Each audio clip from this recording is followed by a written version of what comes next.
matter your taste. Next Chapter Booksellers also has a wide variety of puzzles, games, and even some early holiday shopping gift ideas. That's the independently owned Next Chapter Booksellers in St. Paul. With your AM 950 weather, I'm Brett Johnson. Look for partly cloudy skies and a chance for rain today with a temp falling to 52. Tonight, partly cloudy with a low of 38, and Thursday, cloudy with a high around 45. The Great Wall Restaurant in Edina provides a delicious taste of Szechuan and Mandarin cuisine. They have some delicious meat and seafood options, plus veggies, fried rice, and noodles. The Great Wall Restaurant's located just north of 50th and France on the Edina-Minneapolis border. Order online at greatwalledina.com. Portions of the following program may be pre-recorded.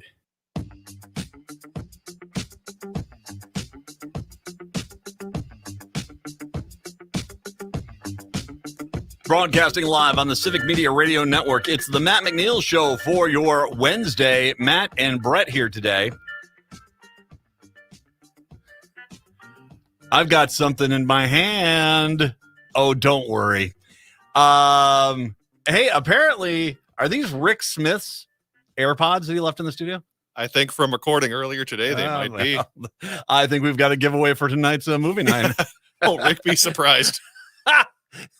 He's doing I'm sure he's over on Valley View Road right now, just spinning right, just jumping the median, coming back this way.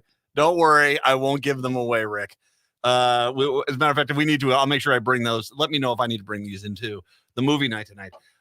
We, of course, up here we're based in the Twin Cities, and this is our first thing since the whole COVID thing, right? I mean, we've not done anything major like this in over 2 years, right? Closest we did, we had one election or debate watching party in 2020, and that was it. That was it. Blue State Ball. That was right. That was we did. Yeah, that's right. We had the guys from the Devil's Radio were up here, weren't they? Or was that? Yeah, was that? No, we did one in the general election debate, I believe, when Biden debated Trump. I think that's right. That was before. That was during the Democratic primary. That's pretty much been it between the 2020 Blue State Ball and now. So we haven't had many, so looking forward to actually getting out there again. We up here at the flagship, we do a thing called the Blue State Ball. We did.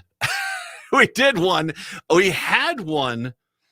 This was it late February 2020 or was it early March? Yeah, this was just a few weeks before everything shut down. Everything shut down, and it was the last thing we did. It was nice. We had a good turnout. I actually remember I had a friend of mine who called me up and said, Matt, I can't go. I'm sick as a dog. I don't know what I've got. And I'm like, oh, must have the cold, a flu or something like that. Yeah, I think we figured that was. Needless to say, we haven't had anything major. We're going to have a good-sized crew over at Crooners tonight. Crooners Supper Club is, if you're in the Twin Cities metro area, it's on 65 Central Avenue, north of 694. It's just right there on the east side on Moore Lake. We have got a humdinger of a lineup here. Not only is Rick Smith in town from the Rick Smith Show, which you hear weeknights here, 8 to 10 o'clock right here on AM 950. We've got the man himself in town, correct? Yeah, why not? The star of the film, Greg Palast, is going to be there in person, and part of that panel discussion we'll be having about voting suppression right after the movie. I believe Marge Hoffa from the DFL is going to stop on by as well, and so we'll look forward to chatting with her. So this is going to be fun, and I'm going to be out there for the evening. I'm heading on. I've got to do the show here. Apparently, there's something contractual here I got to fulfill. I got to do the show, and then after this, I got to go over and run home, hose down, and like washing an elephant at the zoo. And then I get to roll up there. I'll be at Crooners as well this evening through the evening. So I look forward to seeing you out there. And by the way, we do actually have some seating still available. It's free to get in, right? Yeah, you just have to show up and register at the door. Register at the doors, yeah. Register at the door. So if you had not registered, but you're saying to yourself, I'd like to go see Rick Smith and Greg Palast, I would love to go there and see this movie. You can get to Crooners. The movie starts about 6-ish, I believe it is. Yeah, like 6:30, right around there. 6:30. So get there at 6. Register at the door. We'll get you in. We have a few seats available. We look forward to seeing you tonight. We've got a pretty good sized crew that's going to be there already. So looking forward to that. It's nice to get back and do things like this. And I got to tell you, Wisconsin folks, I'm more than happy to come swinging out in Wisconsin. I love to come out to some of the stations out there. It'd be a blast, absolute blast. So, I mean, if we're going to start doing this again, we're going to start doing this again. And I'm going to come on out there, and I don't mind. You will see the jackass you think I am. I am indeed that jackass, and it is as advertised. We kind of messed this up. We should have done this over the summer with all the festivals Say, you were reading what about. were we doing? I was not going to bring this up, but what the hell? Who dropped the ball on that one, man? I mean, I don't know what they've got in Oshkosh or Berlin or Amory, Stevens Point, Wisconsin Rapids, Wausau, Waukesha. Milwaukee's got a ton of great boom. Man, we could go to Milwaukee every weekend. Madison's fantastic. Columbus. I could have been in any of these during the years. What do they have, like, fish days or steak week or whatever they've got during the summer? I could have been out there in a heartbeat. You put me in the parade. I don't care. I'm there for the food, man. Small town food festivals. Someone dropped the ball on that. Someone dropped the ball. Anyway, I'll look forward to seeing you. I'm coming to see you soon. 952-946-6205. 952-946-6205. Well, we've got guests today. Stein joins us. Jeff Stein, our national and presidential expert. He'll join us here in about 20 minutes or so. Esther Agbaje is going to join us. This is Representative 59B, Democrat of the Day, coming up in the 4 o'clock hour for the Minneapolis, St. Paul folks.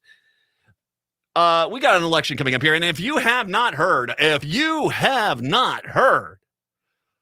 my, crime is rampant. Dun, dun, dun. That's right. How many of you have heard from paranoid white people who never go into a metro area that crime is incredible? It's a no-go zone. It's a war zone. It's empty streets. Oh my God. It's worse than the worst. It's worse than something Russia invaded. Oh my God. And we hear this a lot about the beautiful city of Milwaukee, the sensational city of Madison, my lovey-dovey's up here, Minneapolis and St. Paul. We hear this a lot about these cities, that the crime, it's horrible. Paranoid people that think going into a tertiary suburb strip mall to go get a chain restaurant dinner is hitting the deep, dark city, that sort of thing. They're basically bad-mouthing our towns, and I don't like it. But hey, maybe, just maybe, we should take a look at the numbers here, because if you listen to a Republican talk about Milwaukee or Madison or Minneapolis or St. Paul, it's a war zone. It's a war zone. So it's good to have a roundup of the worst crime and best crime cities in America. Now, when I say best crime, it's not like, hey, you want to go commit a crime, the least amount of crime. The cities that got the least safe and the safest. How about we say it like that? All right. And I'm sure I'll start at the top of the list. The safest cities. Oh boy. Like a warm cookie, huh? That would include such metroplexes as Columbia, Maryland, which nicely done for Columbia, huh? Maryland usually is not up on these lists. That's the number one safest city in the country. Nashua, New Hampshire. Pepperidge Farm remembers. Laredo, Texas, Portland, Maine, Warwick, Rhode Island. They're waiting for the harbor boats to come back in.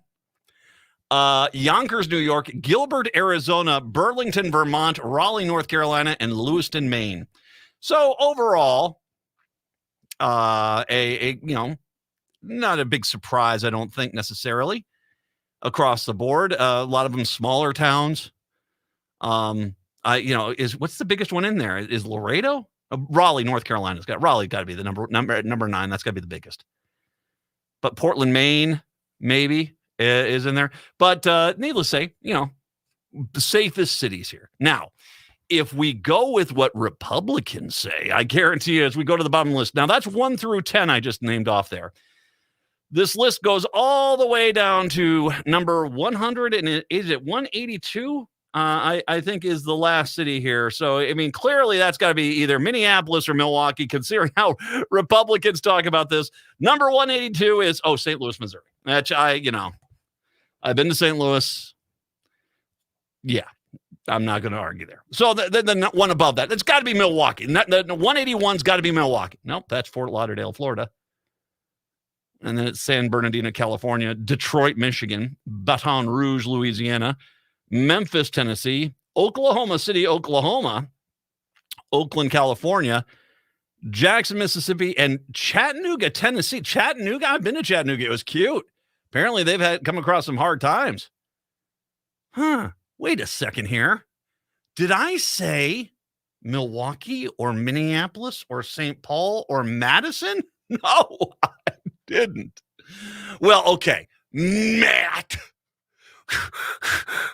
you're just toying with us because we know the very next city on that list after Chattanooga, that's Milwaukee or Minneapolis. We know, actually, it's Los Angeles, California, in 172. Richmond, Virginia, Philadelphia, Pennsylvania, Cleveland, Ohio, Washington, D.C. Boy, as a matter of fact, as far as, desolate hellscapes go, we're nowhere near the bottom of this list.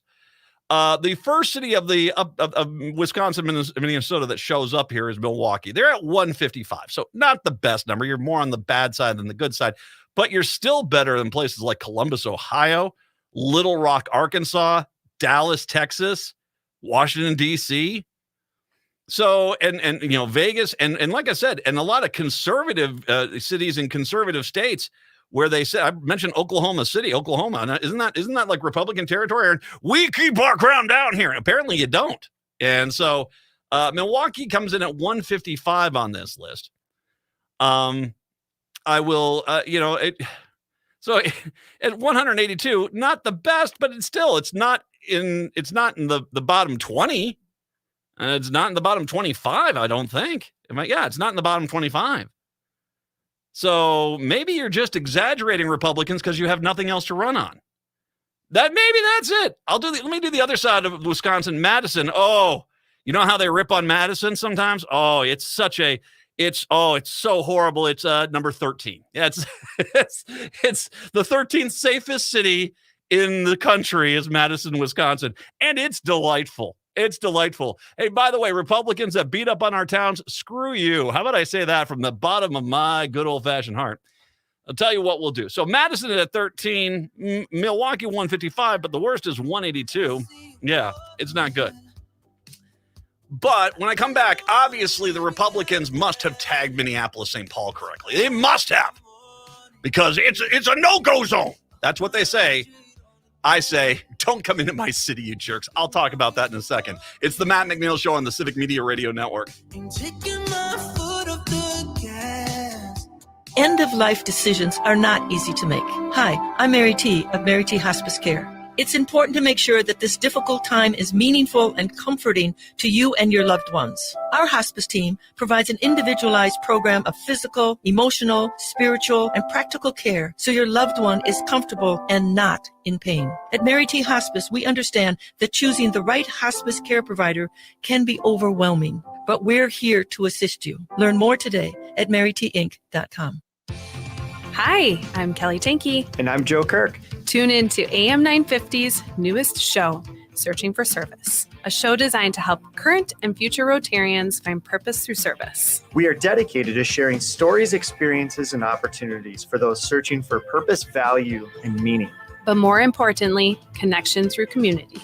Tune in Sundays at 3 p.m. or anytime via podcasts. It's time to stop searching and start serving. Seward Co-op is now offering convenient self-serve and prepackaged hot options and salad bars at both the Franklin and Friendship stores. Breakfast items available daily until 11 a.m. and brunch served all day every Sunday. Their weekly lunch and dinner menus highlight cuisines from around the world. They offer vegan, vegetarian, and gluten-free options daily. 95% of the ingredients used are organic from small-scale, local community food producers whenever possible. More at seward.coop. Hi, I'm Rachel Shamblat. My dad is Dr. Scott Shamblat from Shamblat Family Dentistry. A lot of people are afraid of the dentist, but you don't have to be. My dad makes going to the dentist comfortable and even fun. He won't be mad if you haven't seen a dentist in a long time. He just wants to take care of you and your teeth.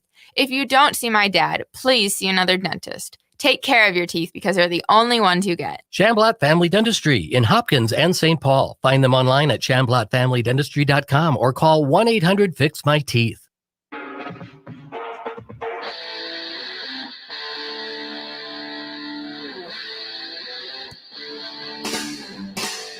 Broadcasting live on Devil Radio, 92.7 FM in delightful Madison, Wisconsin, WTTN 1580 AM in Columbus, in Milwaukee and Waukesha, WAUK 540 AM, 101 FM The Shaw, and on Bull Falls Radio, WXCO 98.9 FM, 1230 AM in Wausau.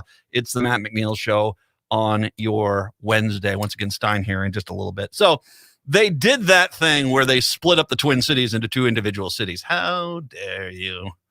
But, so you're saying to yourself, okay, 182 worst metro areas, Minneapolis, because that's what every Republican is screaming in the state of Minnesota right now. Hellscape. Stay the hell out. Just don't come into town. We don't want you here. We don't. No, you're kind of a jackass, so stay away. But surprisingly, Minneapolis is not the highest or the lowest rated one on this. It's St. Paul, which comes in at 115 out of 182, which means there's a good 60 or so cities well before St. Paul has a problem.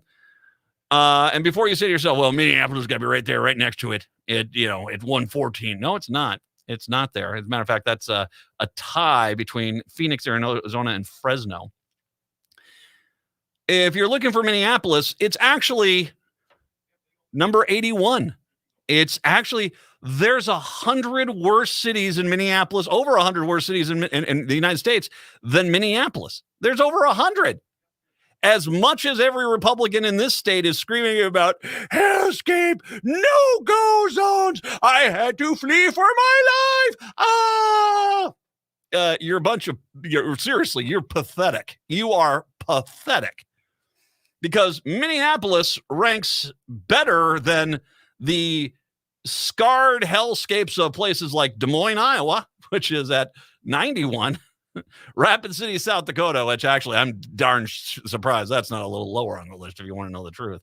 And Metroplexes is Lubbock, Texas. Yes. So it's almost as if the entire argument that these Republicans are making is just kind of a made-up lie.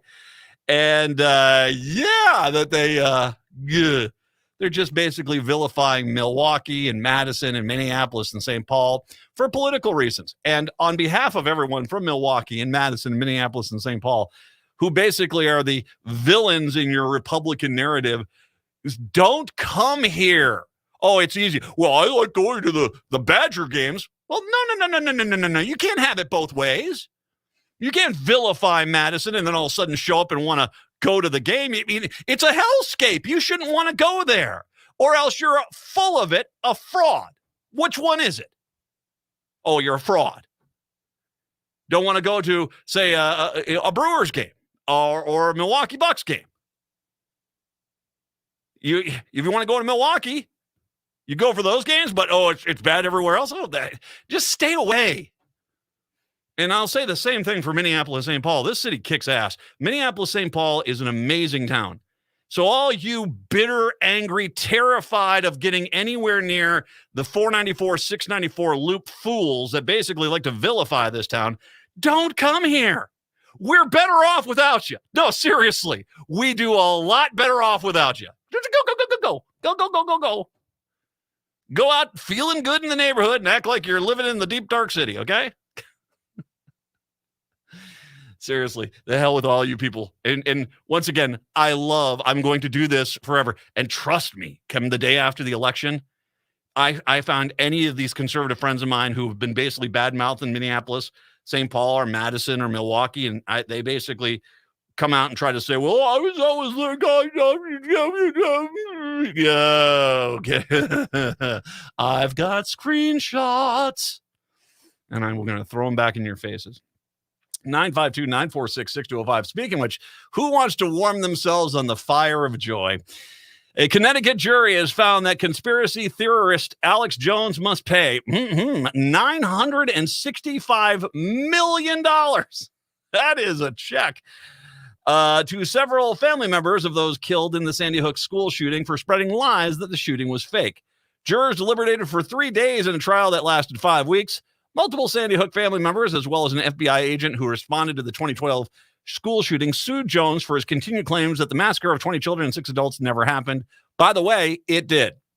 Testimony in the Connecticut trial, which took place just 20 minutes from where the shooting happened, revealed the inner workings of Jones's media company and highlighted the cruelty family members faced from harassers. It was the second such trial in 3 months, with the Texas jury finding Jones must pay more than $45 million to a pair of Sandy Hook parents in August. He'll have to face trial in Texas again for his final Sandy Hook defamation case, and that date is to be determined. Wow, he's up to $1 billion, isn't he? Central to the trial were the comments Jones made on his conspiracy network, InfoWars, just days after the shooting. Parent Robbie Parker, whose 6-year-old daughter, Emily, was killed, gave a heartbreaking press conference a day after the shooting to talk about his child, but Jones focused on the nervous laugh Parker gave just before he started talking and used it to make the absurd claim that Parker was an actor and the shooting was staged. A torrent of harassment against Parker and other families soon began. It hasn't stopped since said testimony showed. And a memorial page to his daughter, Parker found us up late at night, desperately trying to delete messages from extremists who claimed his daughter never died. That really threw me off, Parker testified. I was looking for something to keep me stable because my compass was spinning. I didn't know which way that was that. Way was that what? And seeing these comments broke that connection. I had that stability. Nicole Hockley, whose 6-year-old son Dylan was killed, testified she sent pictures of dead children by harassers as she mourned the death of her own. I got sent pictures of dead kids because harassers said as a crisis actor, I didn't know what dead kids looked like, Hockley testified. These are just, all you people are just horrible human beings. You're all horrible, horrible human beings. And by the way, can I make a point here? Have you heard many Republicans condemning any of this? I haven't heard. I've heard some pretty full-throated condemnations from the Democratic side. But what I haven't heard is people on the right saying, this is crossing a line. You can't do this.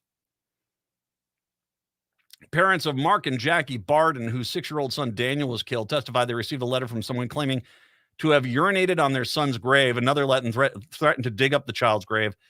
As the families of those killed were forced to navigate the abuse, Jones and InfoWars saw profits go up, specifically on days when he called the shootings fake, evidence showed. For instance, on September 25th, 2014, InfoWars published a bogus story titled, FBI says nobody killed at Sandy Hook Massacre. In a video about the bogus story, Jones told his followers that the FBI report showed no one died in 2012 in Sandy Hook, and it shows no homicides in that town. It was, of course, a lie, but that day, InfoWars store, which sells an amalgamation of supplements and survival gear, saw revenue increase by nearly $200,000 from the day before, Eternal Records revealed.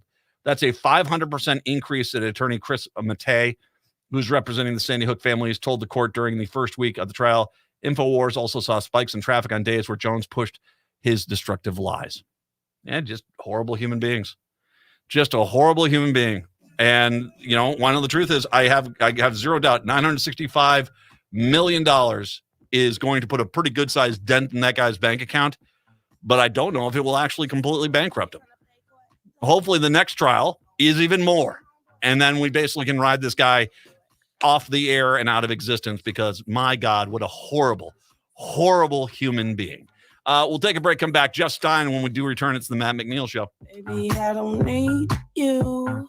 Join Quorum as they celebrate their 29th annual National Coming Out Day luncheon presented by U.S. Bank. This inspirational and transformational luncheon gives voice to the power of living openly, honestly, and with authenticity at work, in our families, in our faith communities, and across our lives. The realities of living an authentic life are deeper than being out. We all have many layers of identity, and we must work together to create a world where people can bring their whole self to everything they do. The National Coming Out Day luncheon serves as a celebration of who we are individually and together. Reserve your tickets today for Friday, October 14th. This year's National Coming Out Day luncheon will be at the Hyatt Regency Hotel at 1300 Nicollet Mall in Minneapolis. The Marketplace Expo opens at 10 a.m. and the luncheon will begin at 11:45. Tickets are available for members for $75 or non-members for $90. Learn more and purchase your tickets in the event section at TwinCitiesQuorum.com. That's TwinCitiesQuorum.com. Hi, this is Frank Brown, owner of Minuteman Press Uptown, Minnesota's only minority-owned union printing company. But we are not just another print shop. We are a marketing and promotion company that has over 100 years of experience in helping clients not only with their printing needs, but also with their marketing strategies. We offer marketing ideas for clients from targeted direct mailings to digital geofencing. I am passionate about helping businesses grow. Frank and his team at Minuteman Press Uptown have been great to work with. They always come with fresh marketing and promotion ideas that help us grow. But that is not the only reason I choose to work with them. Check out their Google reviews. I choose Minuteman Press Uptown because they match the values of AM 950. They pay above livable wages, stand up for social, racial, and economic justice. Call Minuteman Press Uptown at 612-870-0777 or visit mpuptown.com. See the difference they can make with your company. They print everything. My grandpa Jim Warner treated his customers like family. Warner Stallion is still doing that today. I'm Angela Warner, and to thank you for 68 years, Warner Stallion Appliance is offering unbeatable savings, like free dishwasher installation, free delivery, and 2 years special financing to qualified buyers. Plus, go to WarnerStallion.com for a $50 coupon you won't find anywhere else. These deals end October 12th, so hurry into one of our 10 Minnesota stores. Hello, Minneapolis. It's Randy Rhodes on your radio in the heart of the Midwest every weeknight from 10 to midnight on AM 950. Since 1998, the Data Bank GBC has been providing progressive Minnesota nonprofits with innovative, affordable database and communication solutions. We pioneered web-based fundraising software, and today we offer hybrid custom solutions for a wide range of organizational needs, from program management to voter engagement. In addition to outstanding software, the Data Bank provides a wide range of data enhancement services, including personal demographics, voter registration, voting history, email and phone appends, and much more. To help your nonprofit increase stakeholder engagement, the Data Bank is offering 20% off all data enhancement services until the end of September. Now is the time to get ready for your fall fundraising and voter activation campaigns. Contact us today at info@thedatabank.com to find out how the Data Bank can help your nonprofit build capacity and create more impact. That's info@thedatabank.com. With your AM 950 weather, I'm Brett Johnson. Look for partly cloudy skies and a chance for rain today with a temp falling to 52. Tonight, partly cloudy with a low of 38, and Thursday, cloudy with a high around 45. I'm Angela Warner, and my grandpa Jim Warner taught us to treat customers like family. And to thank you for 68 years, Warner Stallion is offering unbeatable appliance savings. Go to WarnerStallion.com for a $50 exclusive coupon. Jeff.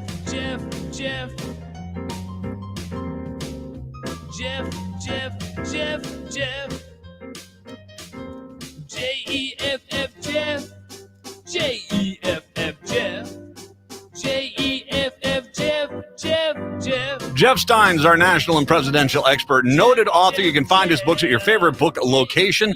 Of course, the Iowa Business Report, the Iowa Politics Report come to us from KXEL, Cedar Falls, Waterloo, Iowa. Hi, Jeff. How are you today? We have Jeff. Is he going to join us? Is he going to say something? Hi. I think his mic is muted. Let me unmute him. All right. Hold on. Hey, Jeff, I think you need to unmute your mic. You're on mute, Jeff. Hello. Hello. There it is. Oh, there it is. I was just saying that today you're peddling soft drinks, it appears. Well, I've worn this shirt only for like 12 years, so well, thanks for watching. I appreciate that. Really? Only 12? No, I wouldn't have said any more than 10 and a half. Scraping it off me tonight. Two things. I will not be. No. I've got a team for that. So two things we learned here. And the first one is, did you know that former pitcher Randy Johnson is now a legit pro photographer, and he's on the sidelines of NFL games shooting photos on the sidelines? That Randy Johnson, the pitcher, is now a professional photographer for the NFL. I had no idea. Last I knew, he was pushing photographers on the streets of New York City when he signed with the Yankees. So that shows you how out of touch I am.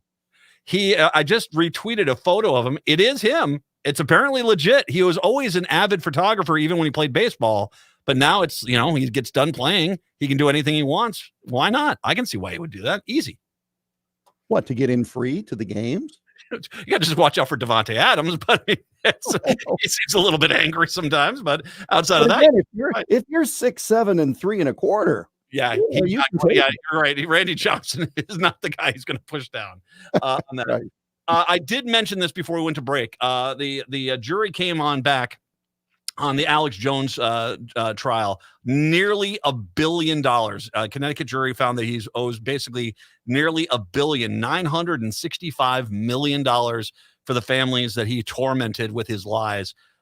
Just as you hear that, what's your thoughts on that? Obviously, that jury wanted to send a message beyond the one that had already sent hundreds of millions of dollars. I mean, there's no way that the guy has that kind of money.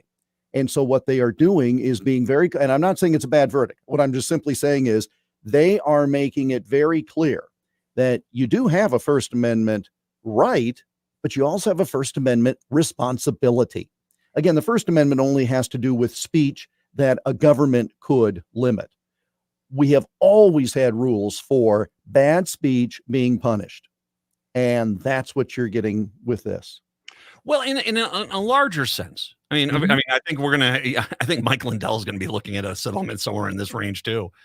What you've got is, first of all, I think we need to understand Alex Jones makes a heck of a lot more money than I ever dreamed he did. Oh, my goodness, yes. One day they were talking about that on these days that he was going out there and attacking these Sandy Hook parents, he was making $200,000, $300,000 on his website on that day alone. So he's got a lot of money. And the reality is I think that a lot of these punishments up until this point, if you've got someone who is endlessly funded, who can basically make an appeal to their supporters and get checks written in the mail, get them to go to their website, go to buy this stuff, and generate tens of millions, if not hundreds of millions of dollars worth of revenue in a very short period of time. Isn't it time actually now that these juries and these courts start looking at, okay, well, if this is the case, and this punishment is not nearly enough to basically get you to stop and think about what you're doing, maybe we have to send that message, whether that's, Sandy Hook or January 6th or, a pillow guy basically attacking a company that basically makes voting machines. I think that you're looking at, maybe this is the beginning of a new change where, fine, if the $10 million penalty is not enough to stop you from your outrageous behavior, then we'll make sure that we put something out that's going to be a little bit more sustainable. You've got various different bits of law with all of this. With regard to Lindell, he's making comments about a company.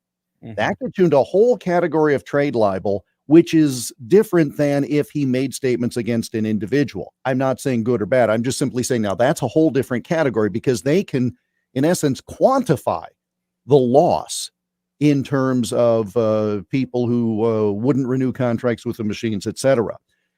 When you're talking about private individuals, not public figures, not people who go on the radio and talk for a living, talking about the parents of individuals, of children who have been killed, they are the definition of private citizen.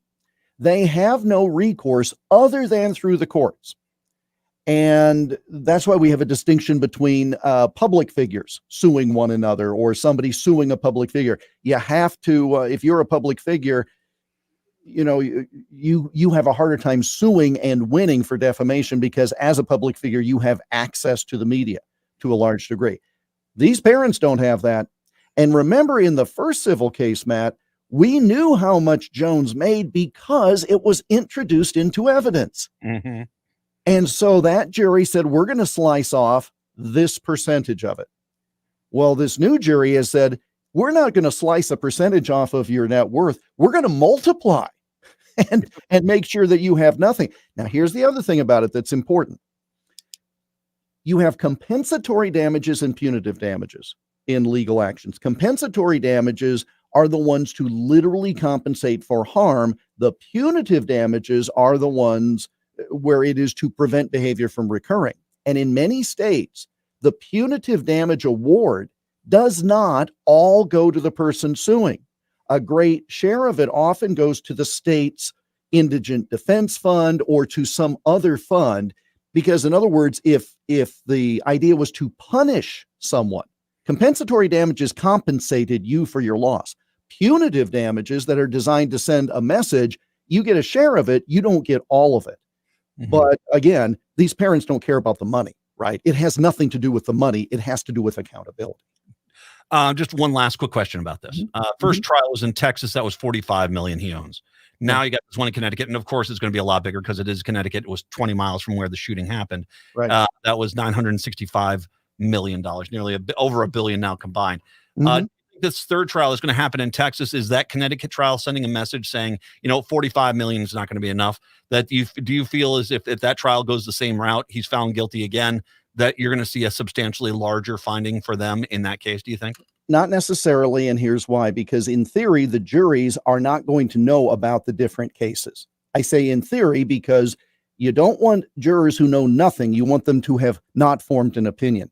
The other reason why I'm qualifying is the statutes in the state of Texas with regard to suing for damages may be different than in Connecticut. And so there may be different, there certainly would be different jury instructions, et cetera. So since the causes of action are rooted in different foundations, it's hard to say that a new jury in Texas is going to say, okay, I'm going to see your $1 billion and raise you another $1.5 billion.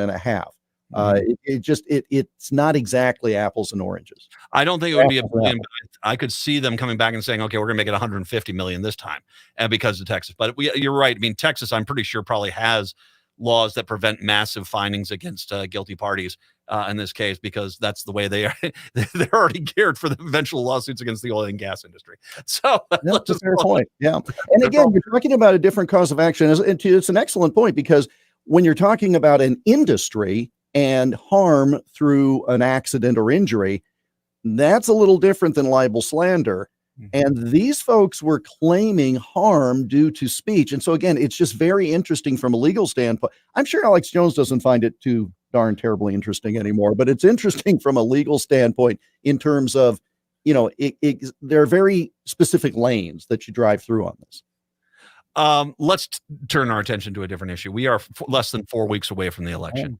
27 days. 27 days. We are looking at, I was looking at the number of voter registrations in the Kansas vote that they had earlier this year during that primary. He says most of the time when you see new voter registrations, you see nearly a 50-50 split, pretty close to it, 49, 51, something like that. But it is women, men.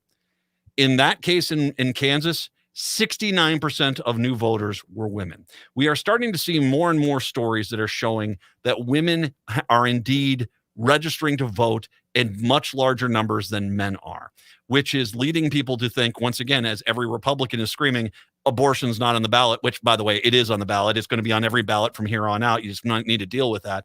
The reality is I want to get your thoughts.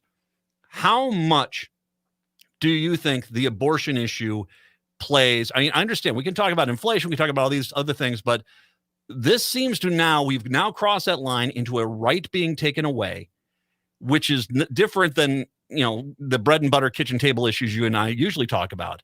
And it seems to have changed the mentality of a lot of people. How much do you think are the Democrats going to go against the current in a midterm election this upcoming November? Well, the first thing is, wasn't it the Republicans who for generations, 49 years, in fact, said abortion was on the ballot? Yes. And so now it's not on the ballot anymore. Okay. And I'm not being flip, and I don't mean to make light of a very serious issue, but what I'm saying is, oh no, it's not on the ballot anymore. You used to think it was on the ballot until now, all of a sudden it isn't. Kansas, I'm going to put off to the side without taking full stock in it, because that special election, or that primary election where they had that specific abortion item on the ballot. So you've got a very single issue. Literally, abortion was on the ballot there. It's not by name on the ballot elsewhere. And so I'm not saying that it has not energized women. What I am saying is that specific situation might be just narrow enough, specific enough to not allow a broad interpretation. Here's one other thing that, and I agree with you much more than I don't, but let me mention one more point where I'm going to kind of throw a little cold water on your argument. If in fact an election is about quote unquote kitchen table issues, I think it is true that in most families, the female takes care of the money. And I'm not playing a stereotype. I'm not diminishing. I'm just simply saying in many of those situations, at least let's put it this way. When we have had other elections where it's very much a kitchen table issue election, women do turn out more because they're the ones trying to make the budget work. Now, if you've got a situation here where abortion is a huge issue, and I would suggest to you it is a huge issue in cities more than rural areas, that's going to change the dynamic. It's going to maybe not change statewide elections as much, but it is sure going to change in new congressional districts, new state house districts through reapportionment. And you're going to see, I think, some legislatures change hands or at least become much closer. Because as the population base increases in metro areas, they get more representatives. And if that's where abortion is a bigger issue, well, look what happens. A few things. One, Kansas was a primary vote. The fact that so many people were registering to vote for a primary vote, because that was primary day down there, and you had to be registered to vote in that election. Right. I think that kind of counterpoints a little bit about it's not. There's nothing there. I mean, they went and sought that out. Well, but now, that was the same. That ballot had no. that initiative on it, though, right? The constitutional. But 538 is pointed to Nebraska 1, Minnesota 1, a lot of other races out there, which have shown when there isn't something on the ballot, there is a definitive 10-point swing that they have seen. Which, by the way, I was reading this analysis of the women registering at a much higher rate. The votes actually accounts for that 10-point swing. I mean, it actually is almost equals that the women registering to vote equals basically a 10-point advantage for the DFL that's picking up. I'm not going to be like Michael Moore, who's looking at some city council race or library board race in Idaho as a bellwether. I think that's too much fringe, and I think you get out there. But I think you're seeing other things here that point to this being there. And also, I'll go back to what I said earlier, too. I'm not disagreeing with you on the idea that, bread and butter issues, money issues are not important. But I think for women or for men, for that matter, for anyone, is 10 cents more for a package of butter really going to say that's a much bigger issue than, oh, we can't get abortions and we'll be charged with a crime if we go to a different state. Now, we got to get to this break in. When we come back, I'll let you go and run with it from that point. Sure. Jeff Stein is kind enough to join us, 952-946-6205. It's the Matt McNeil Show right here on the Civic Media Radio Network.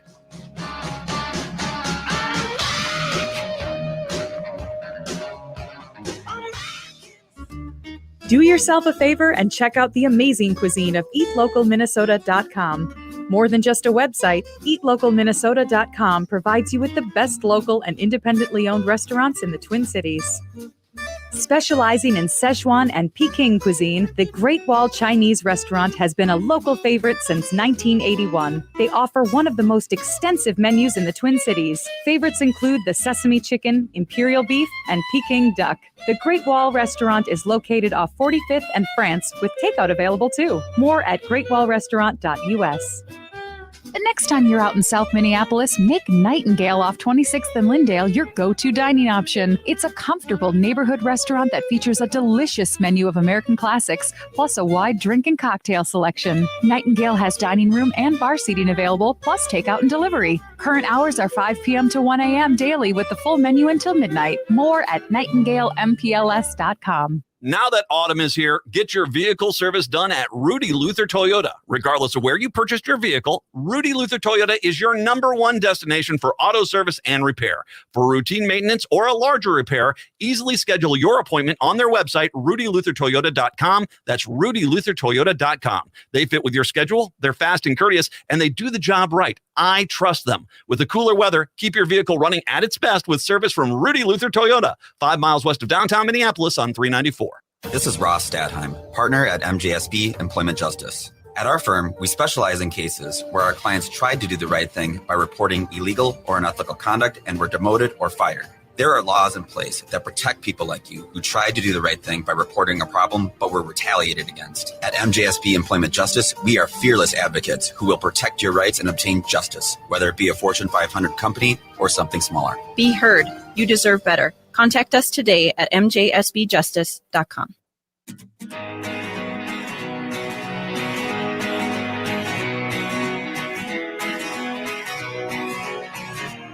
Broadcasting on locally grown radio, WFHR 1320 AM, 97.95 FM in Wisconsin Rapids, Stevens Point. Lake Air, WXCE 1260 in Amory. Air Support Radio, 98.3 in Oshkosh, 1100 AM WISS in Berlin. And here on the flagship in Minneapolis, St. Paul, AM 950, the progressive voice of Minnesota. It is the Matt McNeil Show for your Wednesday. Jeff Stein joining us. Jeff, go right ahead. I was making the points, counterpointing a little bit about Kansas, that it was there, but also this is showing up other places at 538 says so. And also, I mean, I think we're going to see this election cycle. Does, inflation on items override a right being taken away? By the way, what radio stations are you not on these days? I'm not on your station. When you've got, well, yeah, I'd be a hit down there. You have been on. I have had you on my station. I have. That's right. I guess I've done your a few times actually. Yeah. And they still keep me on. So how bad are you? Not bad at all. No, the only thing I mentioned about Kansas is because that is the one thing that is different than those others. Now, the other races were very close in time to the Dobbs ruling. Let's go back to what we've talked about. Can you gin up that kind of motivation months after the ruling? Now, I had a Democrat congressional. If I could say really quick with that. Yeah, of course. I keep hearing a lot. I mean, your point is valid, but it'd be one of those things where if it was starting to fade away, I'd say Republicans wouldn't be saying anything at all. But I still see a lot of Republicans and their talking heads screaming abortion's not on the ballot, which, here we are, it's October. If this was really fading away, I think the last thing they'd be wanting to do is bring it up. Well, and it all depends. Is it being asked directly? Are they responding to a question? I would agree with you that but okay, here's the thing. You've got a very closely contested congressional race right here in my backyard. The Republican is in favor of the 15-week ban legislation. The Democrat is in favor of codifying Roe. They have made it. Both the Democrat and the Republican have made it a very big issue, because they are diametrically opposed on the topic.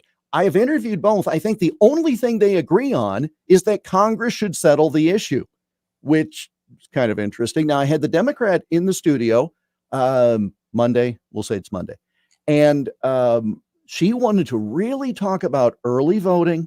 And you can go to these centers that they've set up and how you get your absentee ballot. She never once said anything about election day. I had to at the end say, well, and of course you can show up on November 8th, right? Oh, well, sure. But we want people to see, this is where it's going to come down. It's all turnout, right? Yeah. So if your side gets more of your people out early, you check the box showing they've already voted. Now you can work on independents. Now you can work on softer partisans. And so this concept of really pushing to get people to vote early plays into exactly what you're talking about. Let's say you have people who are really solid on a certain issue and nothing's going to move them. Get those people in-house so you don't have to waste time trying to get them to show up on election day. You don't have to have it be one way or the other. It doesn't have to be, well, I'm voting because of abortion or I'm voting because of the economy. You could certainly have it be a trending sort of thing, right? Like, okay, it's tight here in the kitchen, but I also feel that I'm being pinched in some civil rights areas. It doesn't have to be one or the other. Mm-hmm. I keep seeing surveys, and I don't know why. I just keep seeing surveys that don't have abortion as high on the list. But that's a bad question, Matt, because they say, what's the most important issue for you? Well, again, we shouldn't be single issue voters. It should be a combination of things. It doesn't, just because abortion ranks third or even fourth on the list of most important issues doesn't mean it isn't going to affect the outcome of this election cycle. And I was asked the other day how many seats, and I said, I think the Republicans would maybe have a 10-seat advantage in the House, maybe. And I'm seeing all these folks saying, oh, it's a 35-seat advantage, 150-seat advantage. I don't see it. I just don't feel it for the reasons you mentioned. I'm not saying that the Republicans aren't going to win the House. I think that I've been interesting to watch the numbers slowly move to the Democratic side over the last few weeks. Yeah, but it's not going to be nearly what they think it's going to be. I think I'll even niche down your point. It comes down to Democratic voter turnout, because Republicans will turn out for the most part. I want to ask, or will they? Michael Moore's whole point is the other thing that's going to play against Republicans in this election is that there are a lot of Republican voters who are furious about January 6th, that are not being vocal. It's not being vocalized. It's not being talked about. But that he feels and he points to that Idaho case, which once again, I think that's more of a regional issue, but he says that this is it. Are you seeing Republican voters who are saying, you know what, I voted Republican a long time, but you don't try to overthrow an election in the government just because your guy lost? No, I don't see it at all. I don't see that at all. Here's what I see. I see Republican complacency. And they, because they've been told by the echo chamber they listen to, red wave, red tsunami. What other phrases can we use to describe how it'll be red all over? I think they're going to have a harder time with turnout. And again, it's state by state, but I happen to be in a state where the top races on the ticket are not competitive. Congressional, yes, but not necessarily the statewide races. Do people decide to stay home? I mean, I just don't think it's going to be a red wave. I don't feel the January 6th thing you mentioned. I respect the opinion. I don't see it. I just see this sense of Kevin McCarthy's already measuring for drapes in the speaker's office kind of thing. And frankly, I don't think a lot of Republicans like Kevin McCarthy. And that's one of the things. It's not going to drive down necessarily voting for Trump-endorsed candidates for Congress. But there is the best thing that the Democrats can hope for is that the Republicans get a working majority with Kevin McCarthy as speaker. He will go down in flames before the cherry blossoms bloom, and it sets the table for 2024. And I think the problem that he has is that if he does only have 2 or 3 seat majority, then he needs everyone on board. If they're going to try to impeach Biden, or they're going to try to, codify or make abortion illegal nationwide. These are not going to be votes that play well for them, especially coming 2024. Right. I agree with you. I don't know if Republicans, still think at the end of the day, I look at Georgia, they're all going to show up and vote for Herschel Walker. They will vote. I mean, is as much of a disgrace as that candidate is, they will, because they just don't know how to not vote in an election. They're that good at it. I think that it comes down to, I think this is, does the abortion issue finally do what the Democrats have been promising, which is big voter turnout? I think, since you mentioned Georgia, I think Governor Kemp wins, but I think Senator Warnock wins. I do agreed wholeheartedly. I don't think Abrams, but I think it's going to be. I think Kemp is going to win that. Yeah, I think so, but I also think Warnock. I mean, so it's not. Voters are smarter than the political hacks give them credit for. There's your quote of the day. There you go. Jeff Stein, once again, find his books at your favorite book location. The Iowa Politics Report will put up later. Jeff, thank you very much. We'll talk to you in 2 weeks. Coming up, Devil Radio for the Wisconsin folks, Minneapolis, St. Paul. Hour 2 is up next. Check out the award-winning Hazel's Northeast in Minneapolis on the corner of 29th and Johnson for a delicious meal any time of the day. Breakfast favorites include Jean's Mean Fried Egg Sandwich and the Drunken Banana French Toast. While for dinner, try selections like the fabulous Swedish meatballs or wild rice gumbo. Hazel's Northeast is located on the corner of 29th Avenue and Johnson Street, just a few minutes away from 35W. View Hazel's menu, make a reservation, or place a takeout order at hazelsnetogo.com. Hi, I'm Kelly Tanky. And I'm Joe Kirk. Tune in to AM 950's newest show, Searching for Service, a show designed to help current and future Rotarians find purpose through service. We are dedicated to sharing stories, experiences, and opportunities for those searching for purpose, value, and meaning.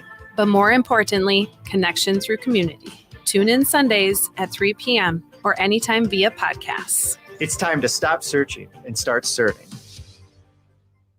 Come on, you know it's true. Work is almost bearable when the Stephanie Miller Show is on. AM 950 KTNF, St. Louis Park, Minneapolis, St. Paul, the progressive voice of Minnesota. AP News. I'm Ed Donahue. Alex Jones's lawyer says his client will appeal. Today is a very, very, very dark day for freedom of speech. A jury in Connecticut ordered the conspiracy theorist to pay $965 million to people who suffered from his false claim the Sandy Hook Elementary School shooting was a hoax. The reaction from family members of the victims. I'm incredibly proud and thankful for the message that was sent here today. The truth matters. Jones has said the grieving families seen in news coverage at Sandy Hook were actors hired as part of a plot to take away people's guns. Norm Pattis is Jones' attorney. My heart goes out to the families. We live in divided times. They've been weaponized and used for political purposes in this country. Robbie Parker's child was killed at Sandy Hook in 2012. Everybody that took the stand told the truth except for one.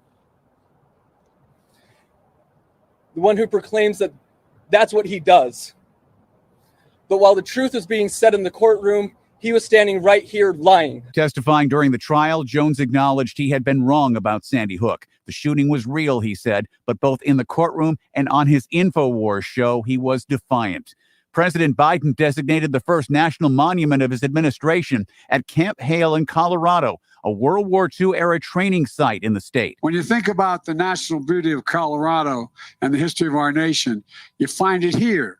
More than 50,000 acres, including the 10-mile range, soaring peaks and steep canyons, black bears, bald eagles, moose, mountain lions. A new AP NORC poll shows some 46% of people now call their personal financial situation poor, up from 37% in March.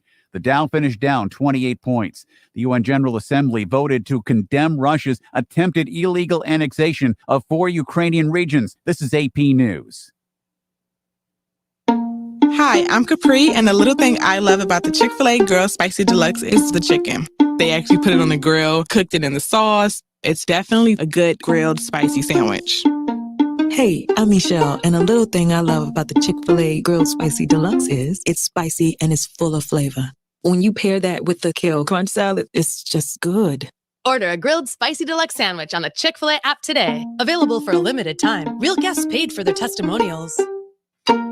Finding great candidates to hire can be like, well, trying to find a needle in a haystack, but not with ZipRecruiter. Its powerful technology actively finds and invites qualified candidates to apply to your job. So while other companies might deliver a lot of hay, ZipRecruiter finds you the needle in the haystack. See why 4 out of 5 employers who post a job on ZipRecruiter get a quality candidate within the first day. Try ZipRecruiter for free at ZipRecruiter.com/free. That's ZipRecruiter.com/free.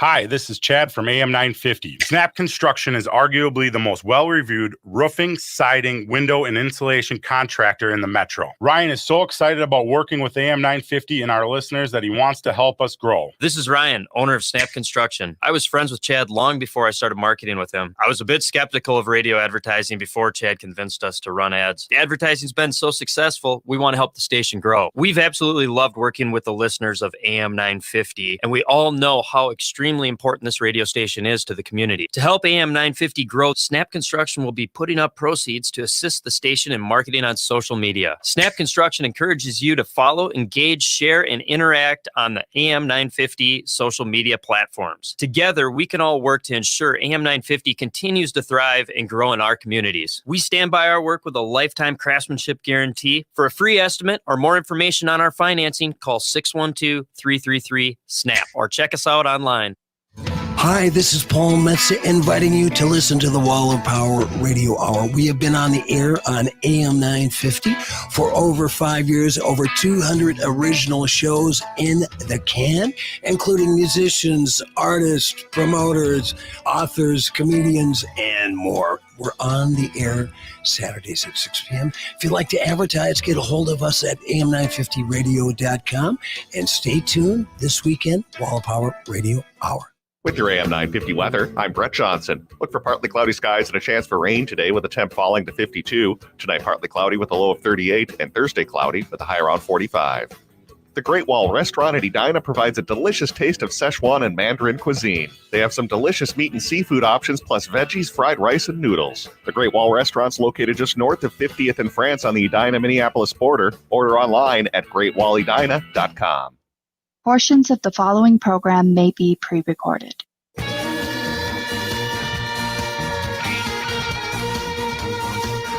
AM 950, the progressive voice of Minnesota. It's the Matt McNeil Show on your Wednesday. Good to have you with us, Matt and Brett here today. Brett, what the heck was that falling out of the sky for a good chunk of the afternoon today? Was it what I think it might be? That's not something we want in October. No, it wasn't snow. It was rain. Just anything. Oh, okay. I'll take anything at this point. Any precipitation, because it's really dry out there. As a matter of fact, there was a wildfire warning issued for the southern part of Minnesota because it's been so dry. So we got some rain. Yay. Yeah, we're not getting much. I mean, I'd rather not have it in the sleet form, which it appears we're going to get over the next few days, but it's better than nothing. We're getting sleet? What? Yeah, tomorrow night. Tomorrow night. It's not going to freeze. It's like just going to sleet, right? Yeah, nothing accumulating, obviously, but it's going to be a mix of rain and snow tomorrow night. So enjoy. It's that time of year. It is that time of year. And not only is it the time for weather to take a turn and get to Halloween, all that good stuff here, but it is, of course, also election season. Joining us right now is our Democrat of the day. We head to Minneapolis itself, 59B.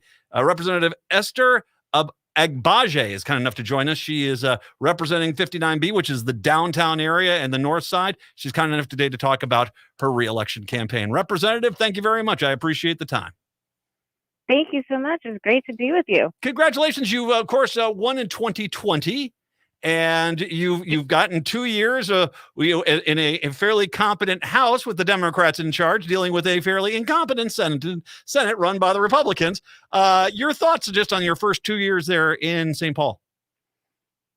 I always tell people it is a fascinating and terrifying place all at the same time.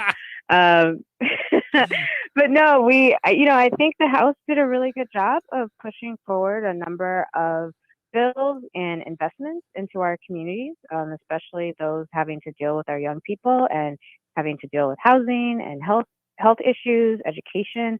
All of those things I think were great to be behind, as well as some civil rights issues. And we were able to pass a couple of bills, even with our Senate colleagues.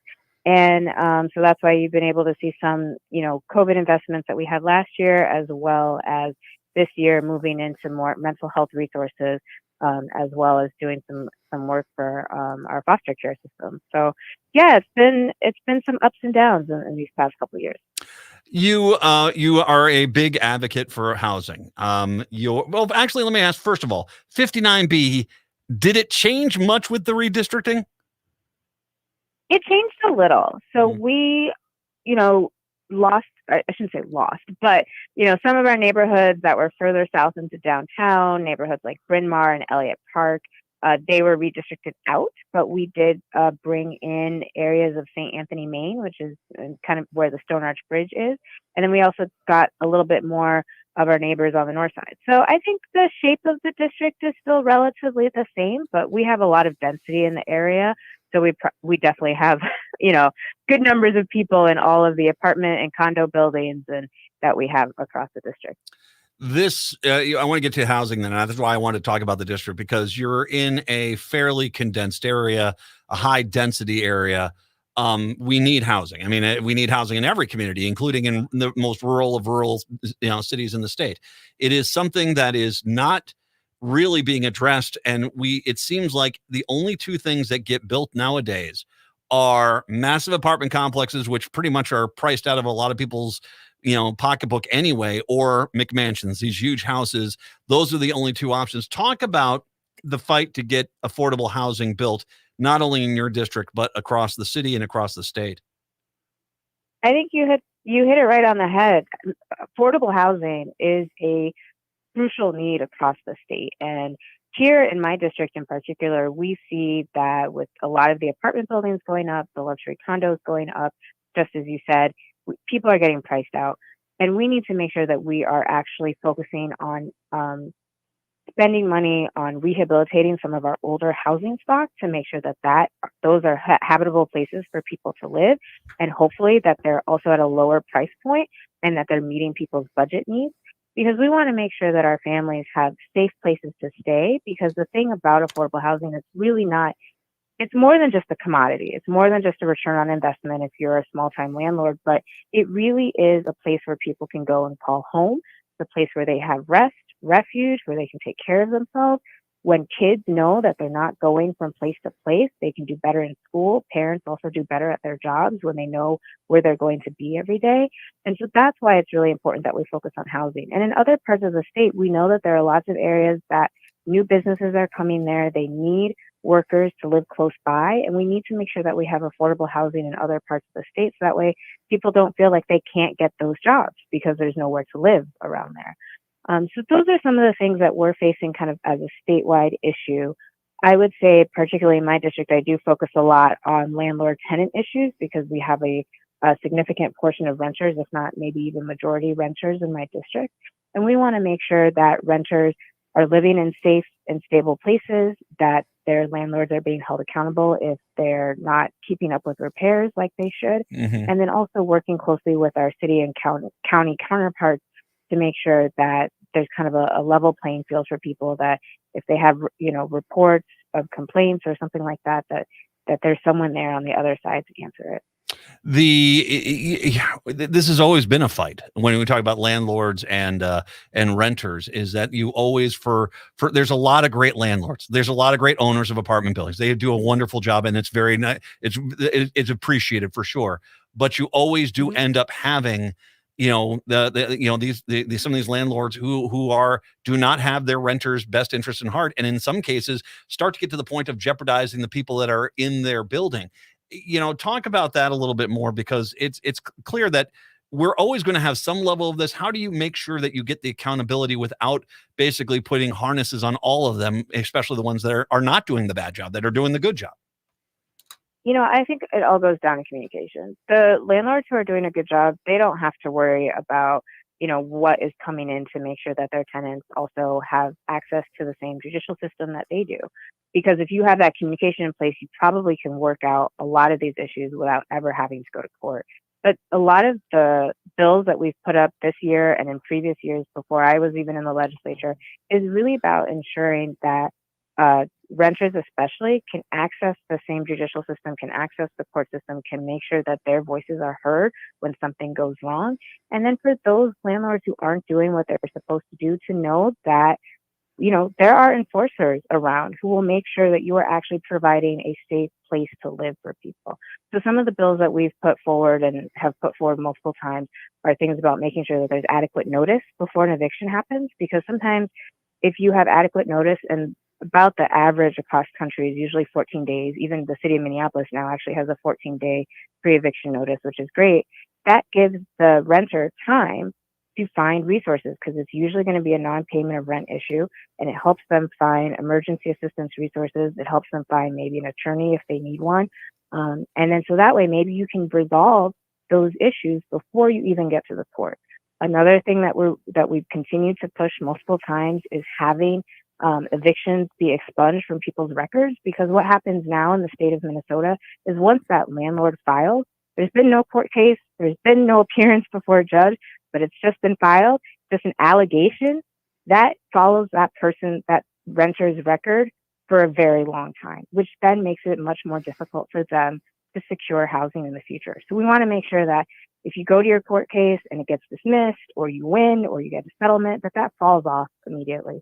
And then finally, one of the things that really helped a lot, especially during the height of the pandemic, is making sure that if you are in line for assistance, and that's emergency assistance, maybe you're getting funding from a nonprofit, or, the city or the state or the county has funds available to help renters stabilize and be in their homes, that you can't be evicted while you're waiting for that money to come in. And we saw that worked really well for about 18 months during the height of the pandemic, and we want to make sure that we're bringing something like that back, because it's about making sure people can stay home, but also making sure that our landlords are getting paid, especially those who are doing a good job. Representative Esther Agbaje is joining us. 59B is the district. Let's go back to housing a little bit here, because there is, it's kind of the ugly truth of it. When you, and I was on a planning, and I was on my city's planning and zoning committee for a while. And one of the things that we always addressed was wanting to try to make sure we had affordable housing being built, not just, upper class housing, or, housing that was pricing out a lot of people, a lot of the renters.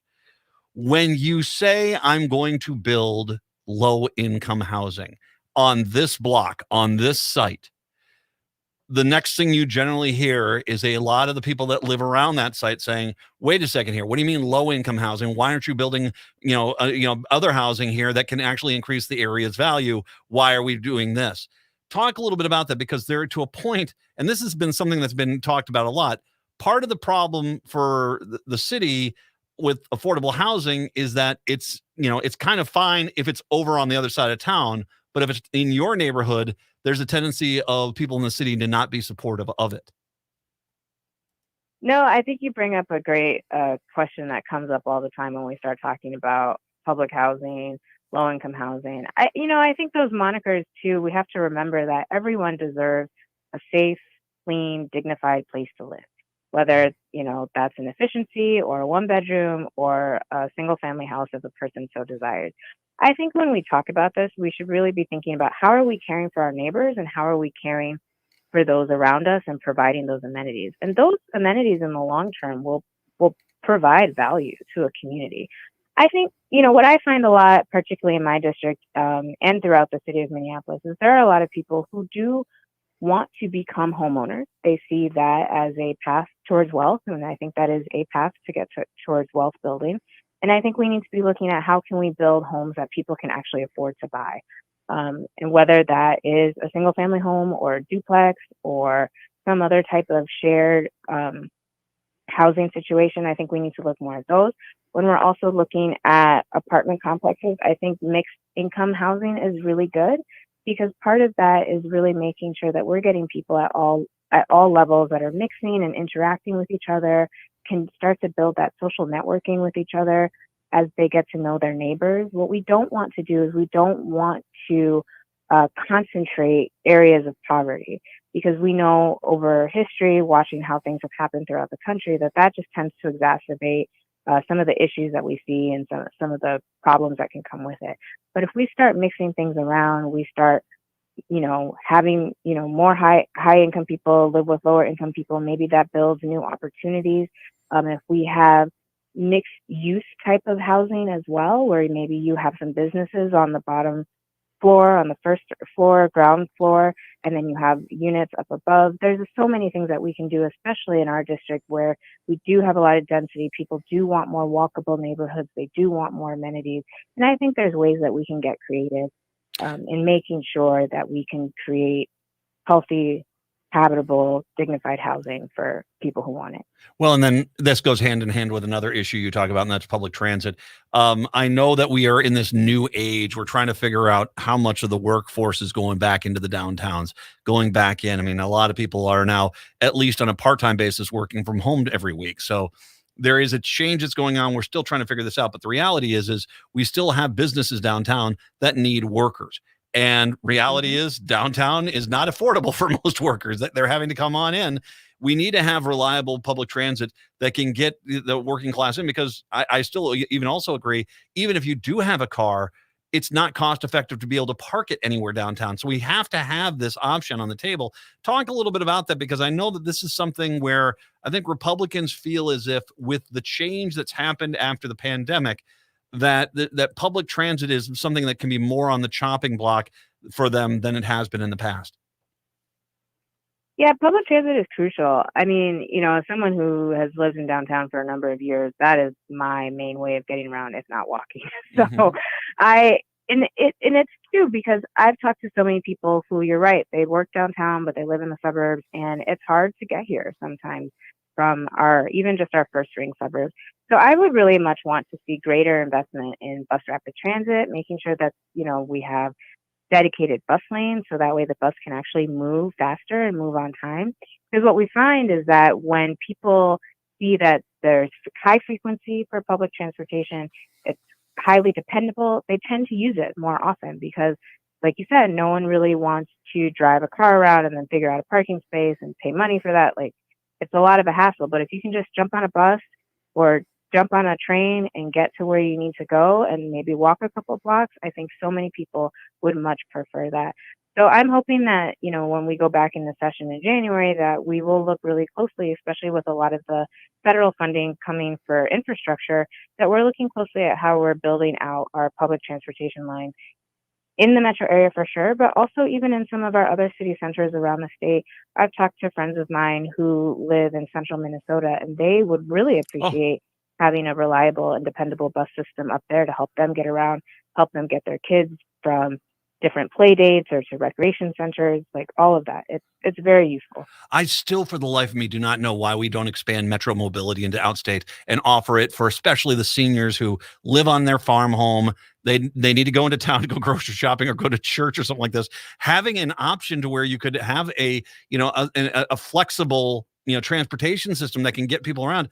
I think it would make life, especially in outstate Minnesota, a much better promise. But once again, when you start talking about public transportation like this, if you say it public transportation, a lot of Republicans shut down. But if you say, hey, we want to make sure that the people who live out in these farm areas where there still is some houses available, they can still get into town without necessarily having to drive every time themselves. And I think that's something that has to be addressed, hopefully in the next few sessions here over in St. Paul. I hope so too. Well, we'll be working on it. I know we'll. One last quick thing, if I can ask, Representative, I wanted to talk a little bit about public schools and making sure that there's the achievement gap is closed. A study came out that said that basically Minnesota schools are 20% behind on budget because so many years, because of conflict, the budgets don't get any increase. It's set at the same rate. Henceforth, inflation's not factored in. Henceforth, we're actually putting less money in per student than we were, 20% less. That's part of the problem, as well as also, I think, and this is a good thing, I think we're finally dealing with this Archie Comics idea of education where it's, very European white centric, and it just can't be that way and expect to have, the results that we want to get. So talk a little bit about that. How, in your mind, is the best way we can address the achievement gap? I think we really have to look at each of our kids in public schools as our kids. That's where it starts. And so every kid deserves a stellar world-class education. And we can provide that in Minnesota through our public education system. And we have the funding to do it. We have the resources to do it. But you're right, we just haven't quite pegged those numbers yet to inflation. We also are still leaving some of our school districts behind. I know the Minneapolis School District talks a lot about fully funding our special education and fully funding our English language learner programs. And those are necessities that people need in order to make sure that our kids are doing well in school. And so I really think that if we can kind of switch our mindset a little bit, that education is a right and education is something that everyone deserves, and that we need to make sure that our kids have the tools to go out and be successful in the world, wherever it is they want to go. I think if we look at our public education system that way, I hope that will help bridge some of the hurdles about how much it costs. But in order to have a world-class education system, you do have to put in the money to it, and you have to make sure the money is going to the right places, is being spent appropriately, and is going to help the schools that have been left behind and really need those resources. 59B is the district. The representative is Esther Agbaje, is kind enough to join us here. Representative, if people would like to find out more about your campaign and your issues and where you stand on everything, help you out perchance on your election here, what's the website they should go to? They should go to www.estheragbaje.com. I'll spell it out, ESTHERAGBAJE.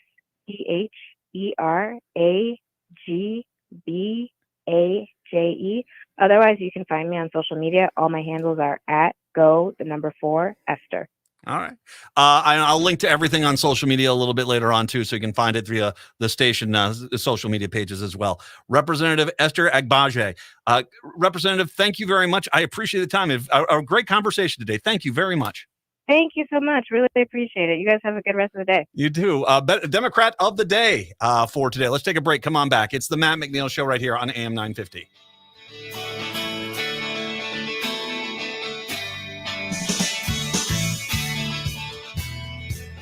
If you're looking to save money on your home or building improvement project, check out Better Futures Minnesota's reuse retail warehouse in South Minneapolis.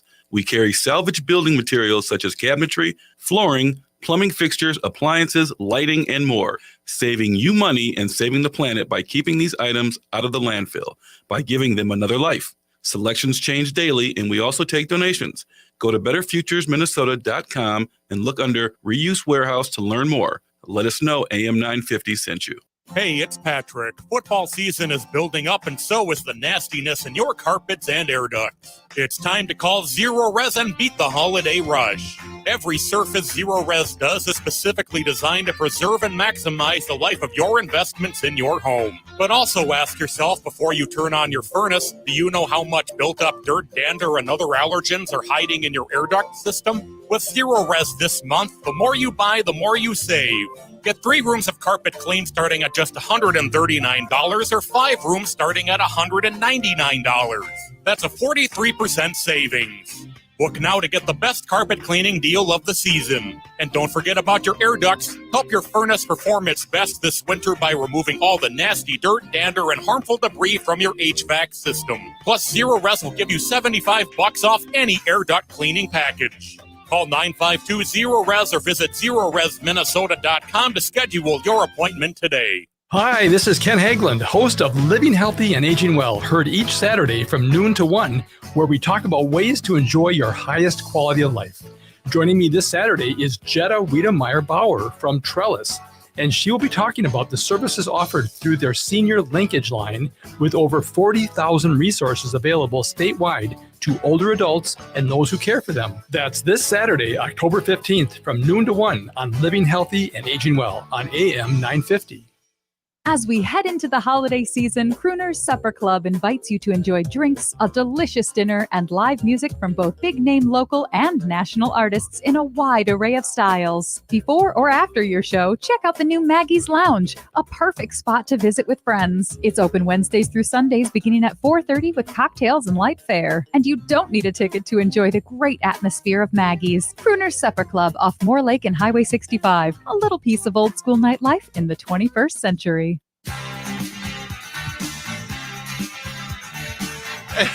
AM 950, the progressive voice of Minnesota. It's the Matt McNeil Show.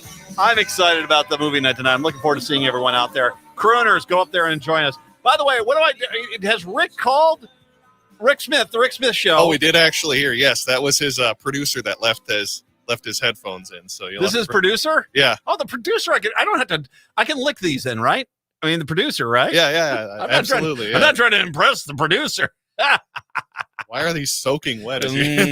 Delicious. Speaking of delicious, was one of us supposed to bring this over to the yeah, if you can bring it over, we'll help them out. Let's put it in my warm pocket. Speaking of delicious, so apparently a Fox business contributor has said he went to lunch today. Where did he go to lunch? Taco Bell. How much did he say his lunch cost him? $28 at Taco Bell for his lunch. What state was he? Okay.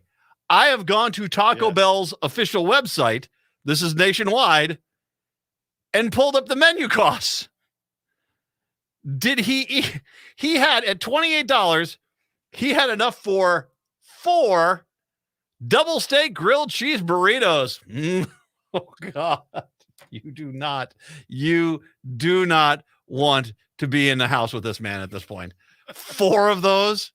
Holy God. Let's go to specialties. Let's see what it got for specialties. Well, okay, what's the most expensive specialty here? We got a chalupa's only $3. So I mean, how many chalupas is that? 6? No, it's 8. 8 chalupas.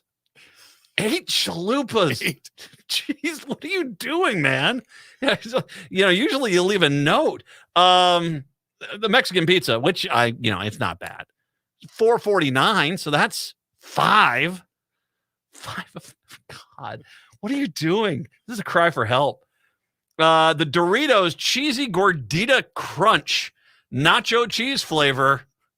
Well, that nacho cheese flavor is going to be sticking with you for a while because that's 5.5 of those at $28. Oh, What are you doing with your body? Your just intestinal system's like, no, stop. I was curious if he lives in one of those states that's legalized marijuana, where maybe he just okay. got a little. Is there anything more expensive? The burritos, the heavy duty burritos with the extra steak and cheese and that's 4 of those. Is there anything else on this that comes close? I'm looking at well, we can go to the Cravings value menu. Let's see what this guy's going to be doing to his internal system with these. Oh, here we go. The beefy melt burrito, $2. That means this man ate 14 of them. Oh, dear. What are you, a frat boy on a bet? My God. I want you to know how bad inflation is. Yesterday, yes, I had a nice lunch at Taco Bell. It cost me $28 at Taco Bell for lunch. As the one person, Eric Kleefeld, wrote, how is this even physically possible? Oh, God. Oh, dear Lord. The Chipotle Ranch grilled chicken burrito. Oh, eating light. That'd still be 14 of those. 14. Let's go to the breakfast. Should we go to the breakfast items? Let's see what the breakfast items do for us here.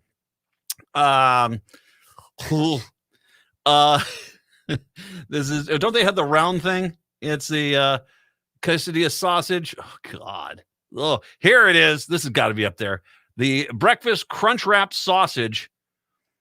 Well, it's only $3.19 that he can have 8 of those. Well, okay, so if he does the breakfast crunch wrap combo, if this was his lunch, the breakfast crunch wrap combo, which basically comes with a side of despair and hatred, it's $5.79. Actually, no, it comes with coffee and some sort of thing that's got something in it. I'm not sure. It's a side dish. It's $5.79. He can get 5.5 of those. Okay, so this is, and I want to also put this out. Why don't we, if we're going to do the breakfast crunch wrap combo, 5 of those, that's 5,000 calories. 5,000 calories. Okay, I got to go back to the burrito. That's the most expensive thing I could find on this menu was the burritos. So going back to the the double steak grilled cheese burrito, which runs for $6.79, which means that basically he can get 4 of these. They're 920 calories each. So he's basically getting a day and a half's worth of caloric intake in one 4 burritos sitting at Taco Bell. I'm going to make a good argument. He's probably not eating anything else in that day and a half. I'll default to Parks and Rec when they had their episode about everyone having stomach bug. And he said, I broke the porcelain in the bottom of the toilet. I'm going to guess. Bon voyage. Enjoy. $28 at Taco Bell for one human being who is apparently, is he alive? I don't know. I've never seen this guy before. I mean, the one guy says this and like everyone else starts laughing. Cavuto is like laughing at this whole thing. Oh my God. Someone who eats $28 of Taco Bell for lunch is someone who should not be trusted ever about anything. You absolutely did not eat $28 of Taco Bell on your own without it involving another $200 in alcohol and drugs. Oh, this guy's going to get every bit of grief he can because he lied. I mean, listen to it. He lied to try to, it's so bad. I had to pay $28 for Taco Bell. Yeah, man, you just owned your $28 Taco Bell guy. How many cans of air freshener do you think it would take to get rid of that mess? Man, you have to like fill your room with potpourri and just kind of wade through it like it's like a heavy snowstorm. 952-946-6205. 952-946-6205. Hey, I've got some more. This is going to seem like a shock.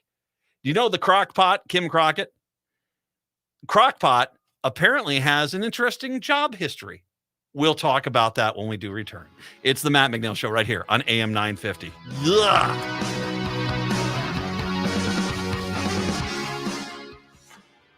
Tune in this Saturday morning from 7 to 8 a.m. right here on AM 950 for the Gardening with Joy and Holly radio show. We'll be discussing the world of peppers as well as making money off your property. Our guest is homesteader Jason Contreras from Sow Your Land YouTube channel, and we'll answer your garden questions. That's all this Saturday morning from 7 to 8 a.m. right here on AM 950. Catch the replay Sunday mornings from 7 to 8 a.m. Hi, I'm Claire Ferreira, president and owner of Standard Heating and Air Conditioning. Ever since my grandfather founded Standard over 90 years ago, word-of-mouth advertising and referrals from our customers have always been important. That's why, after serving over 500,000 customers, we're proud to have a 4.9-star average rating out of 5 on our online reviews. Check them out for yourself and find out more at standardheating.com. That's standardheating.com. Standard Heating and Air Conditioning has some spectacular savings that are so good they'll scare you. Right now with Standard, you can save $1,500 or more on a new furnace and AC combo. Plus, save an additional $100 on a new UV light or electric air cleaner with purchase. And don't forget to ask about 0% financing and installing a water heater with your purchase. But don't delay, as these spooky savings are only good during October. Visit standardheating.com. Standard Heating and Air Conditioning, providing the comfort you deserve since 1930. Hi, my name is Pamela Topchian. I'm a former nurse, published author, and board-certified hypnotherapist with hypnobreakthrough.com. Do you feel stuck in a rut? Finding yourself wondering if this is all there is to life? Tired of just existing? Hypno Breakthrough can help you to reduce stress, release fears, gain confidence, and reach your life's goals holistically, mindfully, and gently. So I ask you, what changes would you like to see in your life? Let's talk about it. Contact me, Pamela Topchian, board certified hypnotherapist, to schedule your free consultation, which includes a complimentary stress-reducing sample session, so you can see how it feels for yourself before any commitments are made. Go to hypnobreakthrough.com for all the information. That's hypnobreakthrough.com. With your AM 950 weather, I'm Brett Johnson. Look for partly cloudy skies and a chance for rain today with a temp falling to 52. Tonight, partly cloudy with a low of 38, and Thursday, cloudy with a high around 45. I'm Angela Warner, and my grandpa Jim Warner taught us to treat customers like family. And to thank you for 68 years, Warner Stallion is offering unbeatable appliance savings. Go to warnerstallion.com for a $50 exclusive coupon. People are trying to defend the $28 at Taco Bell by saying, well, this is what you pay. Well, you're paying for a delivery service. This guy said he went to Taco Bell. You know, if you've got a delivery service, and I know delivery in like Los Angeles, New York is pricey. So, I mean, if it's $28, if 12 of it is your delivery cost, you know, you're still having a pretty damn big meal. You're making a mistake if you're ordering Taco Bell delivery. I saw them saying there was a Holiday gas station says they got DoorDash. Who is doing that? I don't know. I want my gas station hot dog. Can you please deliver it? How many gas station hot dogs would $28 get you? I'm going to guess 12. At least 12. I was thinking that could be on the low side. Oh, Jesus. What are you doing, man? $28 at Taco Bell will buy you one thing, a body bag. Got the responses to this are one of the funniest things I've ever seen. $28 of Taco Bell, or otherwise known as your stomach has a spin cycle. Oh God, this is just, the guy claims he had $28 of Taco Bell for lunch by himself. And we just went and looked at their menu. It's that's a lot of food, man. What's this guy? The Taco Bell challenge has now entered the fray, which is basically to get to. Okay, so here's what this guy has done. He's gone to the Taco Bell menu to get $28 worth of food. He gets first the chicken quesadilla combo with a Mountain Dew Baja Blast. I don't think that's helping. He's getting creamy jalapeno sauce, 3-cheese blend, and extra steak added, plus a soft taco supreme. That's That's $13.19. Then comes the Cinnabon pack, delights of $6.79. Well, that's still $20. Is this a delivery? This looks like a delivery too. Yeah.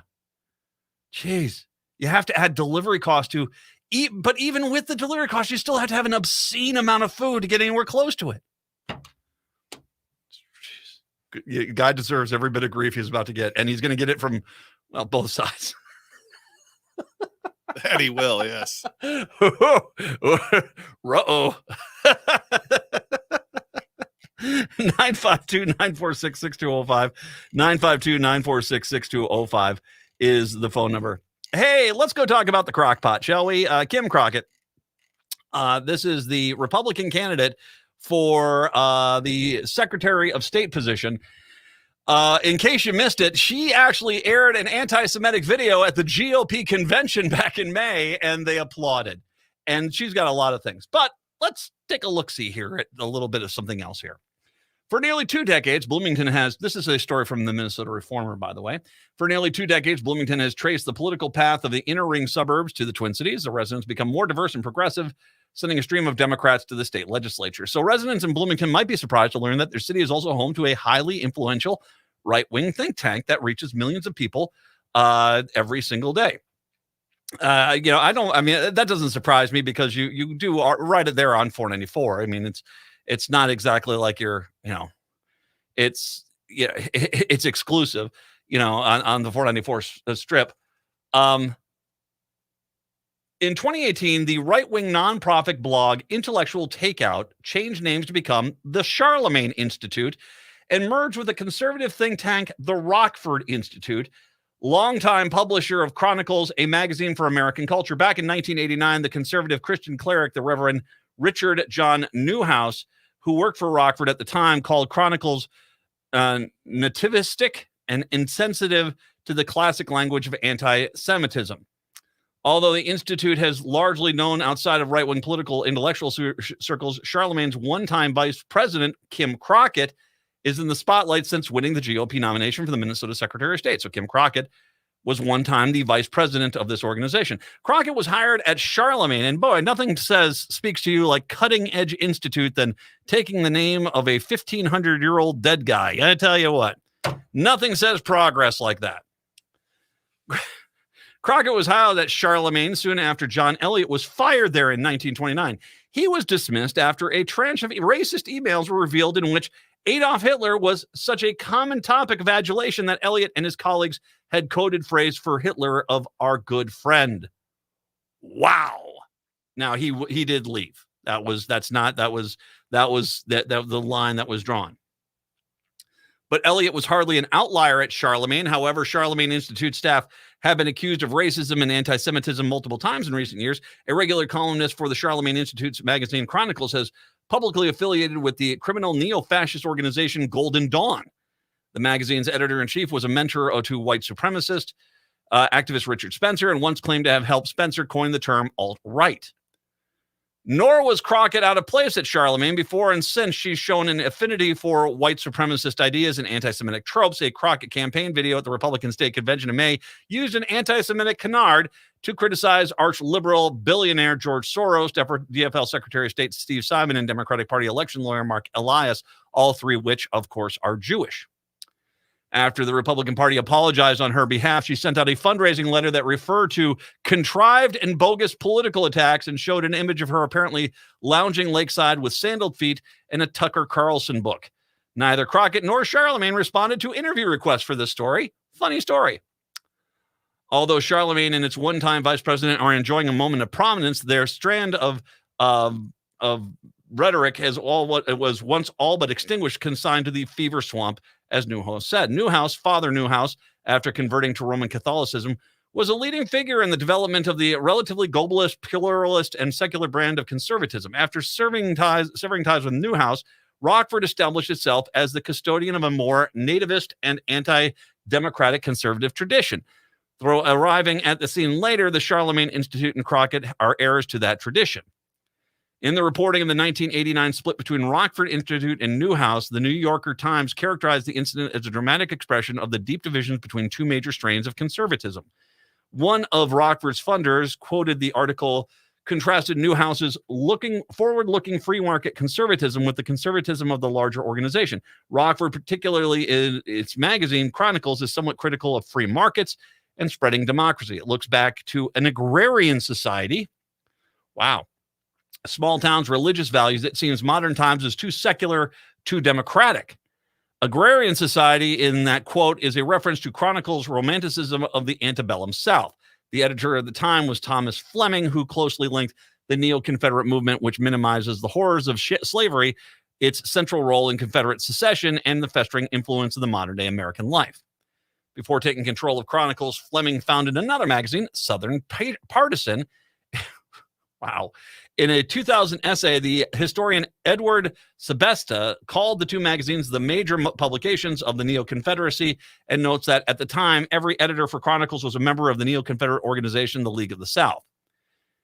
Here's what Fleming wrote in Chronicles in 1996 in an essay called The Illusions of Democracy. Whatever trust we are to put in race and IQ correlations, the black achievements both in Africa and North America give little indication that black people, taken statistically in mass, poses the kinds of abilities that are required to success in the modern world. Wow, they're not even trying to hide it there, are they? Through the 1990s and 2000s, Chronicles maintained a position of influence among prominent conservatives such as Pat Buchanan, Texas U.S. Senator John Cornyn, who spoke at Rockford Institute's conference moderated by Fleming in 2006. This despite the magazine's ongoing displays of extremism. Defending Mel Gibson in 2006, the Chronicles essay, after some of the actor's anti-Semitic comics became public, Fleming wrote, theories of history are a matter of fact and reason. The fact that so many troublemakers from the past 150 years have been Jewish, Marx, Freud, the neoconservatives, it's clearly no argument in their favor. Jewish intellectuals continue to be the forefront of the movement that aimed to destroy religion and culture. Wow. In 2008, the magazine inaugurated a regular column. At the time called founder of Tacky's Magazine. At the time, Tacky's Magazine was edited by white supremacist activist Richard Spencer. It later served as the launching pad of the Proud Boys. In 2006, Chronicles essay, Serbian ultranationalist called the well-documented massacre of 8,000 Muslim men and boys in the Bosnian Serb army a myth to feed what would be suicide bombers. In 2011, he was refused entry into Canada for this and other acts of genocide denial. The next year, Chronicles made him its foreign affairs editor. Fleming retired in 2015. Chronicles write-up in the announcement reads, in part, Dr. Fleming is an intellectual giant, an American conservative's unsung hero. Rockford Institute board chairman Raymond Welder, the proof of his consistently excellent work, 30 years of writing in monthly magazine, blah, blah, blah, blah, blah, blah, blah. In 2009, a handful of staff and board members from the Golden Valley-based conservative think tank Center for the American Experience founded a blog called Intellectual Takeout. 9 years later, Intellectual Takeout was renamed the Charlemagne Institute and merged with the Rockford Institute. Since the merger, Charlemagne has emphasized continuity with the Fleming years. Its website features glowing testimonials from Pat Buchanan, Ronald Reagan, and Tom Wolfe. They also kept the racial politics. In a recent article on their website, Buchanan took aim at the defining dogma of liberal ideology, egalitarianism, the notion that all people are created equal. Buchanan describes a handful of racial disparities that concludes by saying, what if inequity of rewards of society are predominantly a result of inequality of talents and abilities? Yeah, and he leaves the answer and its racial implications unspoken. Multiple writers have traced the line from Buchanan's 1990s presidential campaigns to the Trump-era alt-right. Several have drawn the straight line through Chronicles. Buchanan used to dine once a month with regular Chronicles contributors. Writing for The Week, Michael Doherty said the Chronicles piece Francis wrote about Buchanan reads like a political manifesto from which Trump campaign springs. The magazine's connection to the alt-right is not merely historical trivia. The Jewish online magazine Tablet called current Chronicles editor Gottfried the Jewish godfather of the alt-right and described him as a mentor of Richard Spencer. The term alt-right first appeared in the print in Tacky's Magazine in the Spencer penned headline of the Gottfried article. Gottfried is quoted in the Tablet article disavowing white nationalists in general and Spencer in particular. Whenever I look at Richard, I see my ideas coming back in a garbled form. However, Gottfried characterized his split from Spencer as being driven by strategic differences. Far from being a fever swamp of isolated racism, Chronicles is one of the foci around which the far-right political movement draws itself. Given its prominent decades-long role in American right, it might seem odd to obscure Minnesota blog would be handed the reins like Chronicles. However, Intellectual Takeout is only obscure outside of the conservative circles. In May 2019, issue of Chronicles, then editor Chilton Williams explained the merger between the Charlemagne Institute and the Rockford Institute. There were a lot of practical reasons. First was Devin Foley, one of the founders of the Intellectual Takeout, the CEO of the merged organization. Foley has a track record as a fundraiser. He was the Center for American Experiments Director of Development in nearly a decade. He secured more than $800,000 for an Intellectual Takeout in its second year. Foley would keep up increasingly firm ground financially. They go through the other reasons here on that as well. In 2019, Crockett, then Vice President and General Counsel of the Center for the American Experience, said things to a New York Times reporter that were widely denounced as racist. The reporter was working on a story about xenophobia and anti-Muslim political organization in St. Cloud, and Crockett provided the headline, quote, "These people aren't coming from Norway." Despite its connections to Chronicles, the center avoided the naked racism on display in Charlemagne and used rhetoric more palatable to mainstream Minnesota conservatives. The center suspended Crockett vocally and publicly, and she never returned to work there. A few months later, though, journalist Heather Goss revealed racist emails between Elliott and several of his former mentees. In the email, Elliott proposed a slate of code words using Hawaiians and Alaskans in place of slurs for Jewish people and black people, respectively. Wow. Charlemagne filed Elliott within 24 hours and hired Crockett a couple weeks later. Her title at Charlemagne was the same that had been at the center, Vice President and General Counsel. These positions did not seem to have existed before Crockett was hired, though, and did not seem to have been filled when she left 10 months later. She wrote a handful of articles for Chronicles and Intellectual Takeout, but are all dated after she left the organization. For whatever her limited role and short tenure at the Charlemagne Institute, Crockett's time there showed a loyalty to a distinct political movement of which Charlemagne Institute is a small but forceful player. The movement is explicitly nativist and anti-democratic and at least willing to entertain white supremacism and anti-Semitism, if not fully embrace them. Yay. And somehow this person was able to get the nomination in the Republican Party. When Republicans look at me and say, you label all of us. Yeah, I do. Yeah, I do.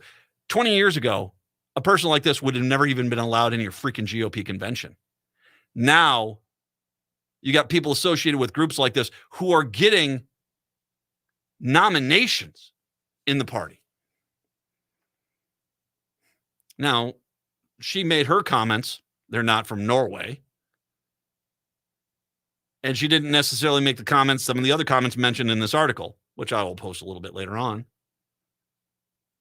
But the best the Republican Party can do at this point, the best, is say that you're extremely tolerant of extremist, anti-democratic, anti-minority, anti-Jewish language and behavior.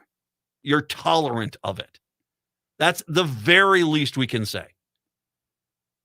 The sad part is there's a lot of people in the Republican Party that agree with it wholeheartedly, because this is how this party has changed. And Trump, that was his job, to come on out and say, hey, cockroaches, you no longer have to hide when the kitchen light comes out. And frankly, they don't. Not anymore. 952-946-6205. 952-946-6205. It's a Minnesota Reformer for that story. It's the Matt McNeil Show right here on AM 950.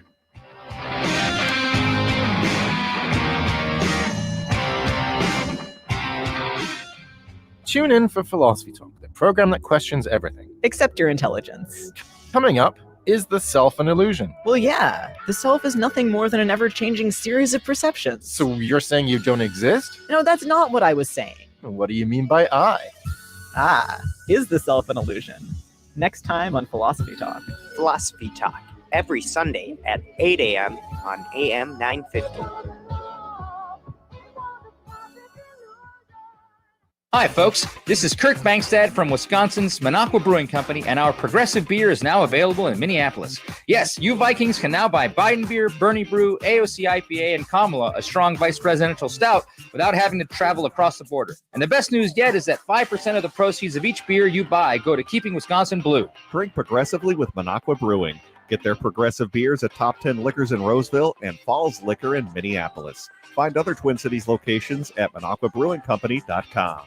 Hi, Matt McNeil for Rudy Luther Toyota. You know, I've purchased my vehicles with Rudy Luther because I love my Toyota Sienna, but it's the extra things that make me a loyal Rudy Luther customer. A great example, the Luther Advantage Card. With every new and used vehicle purchase, you'll get 3 years of 10 cents off per gallon of gas at Holiday Station stores and $6 off the Works car washes. Plus, there are other great benefits too. The Luther Advantage Card keeps you happy in your Rudy Luther vehicle. Find out more at Rudy Luther Toyota, 394 and 169 in Golden Valley. Located just north of 50th in France, the Great Wall Restaurant has provided a delicious taste of authentic Chinese cuisine since 1981. Specializing in Szechuan and Peking dishes, they offer one of the most extensive menus in the Twin Cities. Favorites include hot and sour soup, pan-fried dumplings, and mushu pork with homemade Chinese pancakes. Stop by their Edina location or call for takeout at 952-927-4439. See the full menu at greatwallrestaurant.us. AM 950, the progressive voice of Minnesota, the Matt McNeil Show. Say you work someplace, and once a month, all of a sudden, 4 or 5 of the employees just would start saying very loudly some of the most racist, anti-Semitic things you'd ever heard. Would you say nothing? Would you stay there? I wouldn't stay there. I wouldn't stay there, and I'd sure expect to be saying a lot. And so, you know, once again, it doesn't seem like there was anything Kim Crockett wrote at the time she was at that organization, the Charlemagne Group. But at the same time, it seems like that there was a definitely a narrative going on behind the scenes at the very least. That's what at least seems like from the article from the Minnesota Reformer. 952-946-6205. I don't know what promoted this guy up in Brooklyn Center. I don't know, but you know, it's sometimes they read things online, not necessarily anything from that group, but they read something online and then they start running with it. And in Brooklyn Center, the man has admitted staging an arson attack by the political left on his property 2 years ago, then using the ruse to cheat his insurance company out of $61,000 and collect thousands more in donations.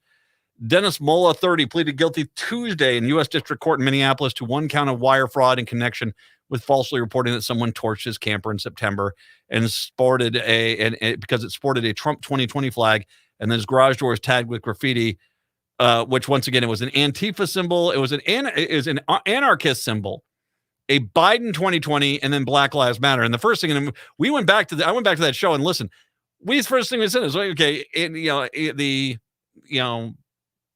anarchist symbol has nothing to do with Joe Biden or Black Lives Matter. And yeah, I don't know why someone would think that those would be there. That was where we started saying something didn't seem right here. Federal sentencing guidelines call for him to go from nearly 3.5 to 4.5 years, but the plea agreement gives the federal judges wide latitude when it comes to sentencing. Well, he's going to go to jail. He's going to go to jail for a long, long time by the looks of it. So, and I'm not exactly sad. 952-946-6205. 952-946-6205. So we are heading on out to the show will be posted a little bit later on. I got to get up there. Crooners Supper Club coming up here. It's off Highway 65 in Moore Lake. We are going to be up there. We got the movie that we're going to be showing. We also have a panel afterwards with we got Rick Smith is going to be on the panel, and as well, once again, Brett, the maker of the movie Palace is going to be there, right? Absolutely, yeah. All the more reason to head out there. And Marge Hoff is going to join us up there as well. So join us at Crooners once again on Highway 65, just north of Moore Lake. I will bring the AirPods. I will bring them the AirPods for them. I hope I find the person that I belong to. Oh, I think I'm going to go get $28 of Taco Bell and see how long I can make it. Devil Radio coming up next here, and then 6 o'clock hour Native Roots Radio till tomorrow. See ya. Join Quorum as they celebrate their 29th annual National Coming Out Day luncheon presented by U.S. Bank. This inspirational and transformational luncheon gives voice to the power of living openly, honestly, and with